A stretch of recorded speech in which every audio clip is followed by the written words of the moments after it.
घोड़वा चढ़ी आवेले कावना फूफा बरुआ पाड़नमा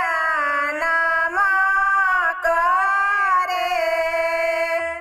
घोड़वा चढ़ी आवेले कावना फूफा बरुआ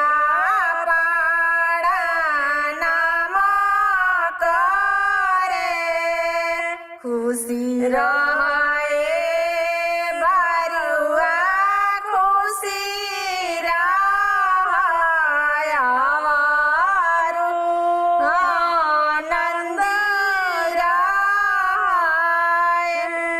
बरुआ फुआ के कहे ना बोलावला फुआ तोहरो रोत रहुई।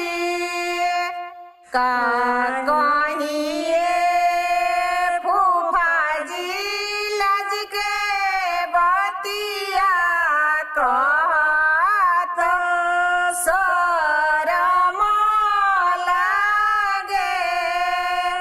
फूफाजी पापा हमारे नेवाता बैठावत रहनी। मम्मी हमरो माना कइली। फूफाजी पापा हमारे नेवाता बैठावत रहनी। मम्मी हमारो माना कइली।